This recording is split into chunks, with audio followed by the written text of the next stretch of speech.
rebuilding trust in the relationships we care about most. There's a delicate balance. So today, we're talking about rebuilding trust and relationships in recovery, but also about one of the most overlooked parts of the process, how we treat people right after detox. Because for a drug addict, getting clean is monumental, but sometimes the very people that we hope would celebrate the detox are the same ones that are waiting for you at the end of your detox with folded arms, demanding apologies. This episode is about why that moment matters and how the wrong approach can derail everything before the rebuilding even starts. This episode of The Recovery Couch is brought to you by J.B. Davis at Performance Chrysler Jeep Dodge Ram. For integrity, service, and unbeatable deals, ask for JB in Centerville and tell them The Recovery Couch sent you. Hey, what's up, guys? Welcome back to The Recovery Couch. You're listening to Inside the Fire, Behind Step 4, a 12-part miniseries that takes you behind the scenes of my book, Step 4, A Journey Through Addiction, which releases this fall.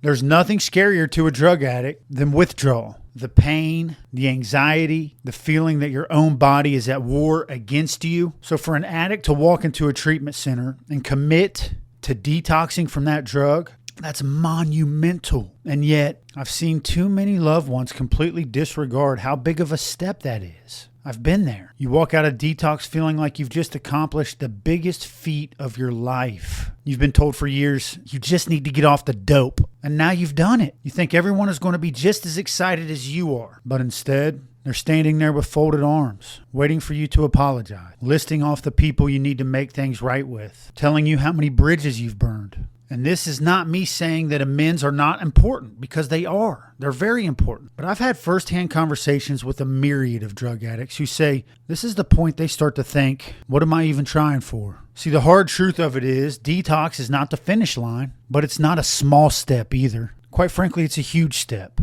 because it's the foundation. And if you kick the legs out from under someone before they've had a chance to stand, then they're bound to fall again. The hard truth is that many loved ones and their pain misplace blame. Sometimes they put the weight of problems on the addict that existed even before the addiction ever started. Pain and dysfunction that actually helped lead them into addiction in the first place. See, I believe the elimination of the substance should be celebrated as the accomplishment that it is for quite some time before bombarding someone with the hurts and hang-ups of the past. Because here's what often happens. Give it time, let the emotions settle, and loved ones will realize that not all the blame was fair. And sometimes they were holding the addict responsible for things that weren't even theirs to carry. When rebuilding trust and when rebuilding relationships, you go brick by brick. But before you lay that first brick, you need to breathe. Acknowledge the victory of detox and let hope have a chance to take root. If this is speaking to you or you would like some more insight on deeper recovery conversations, bonus episodes, and a behind-the-scenes look at Step 4, then join the Recovery Couch Inner Circle on Patreon. Also, go back and listen to a few of these recent episodes we released. We had a 2-part conversation with Michael Thompson that was fantastic. We had an unbelievable conversation with Ryan Candiday. And we had a great conversation with Henry Wannery. All of those guests offered so much wisdom and insight, and I think you'll love those episodes. So please go check those out. This episode of The Recovery Couch is brought to you by Greg Swartz at Remax Victory and Affiliates. Whether you're buying or selling your home, Greg brings heart, hustle, and honesty to every deal. Call Greg at 937-477-8975 today.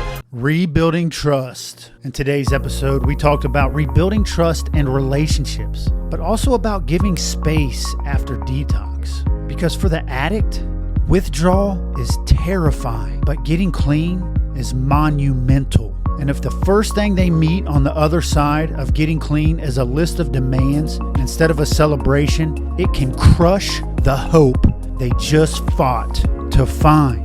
If you love someone in addiction, before you start going into the amends process, celebrate the detox victory. Let the healing take root, and then, and only then, when the time is right, rebuild brick by brick.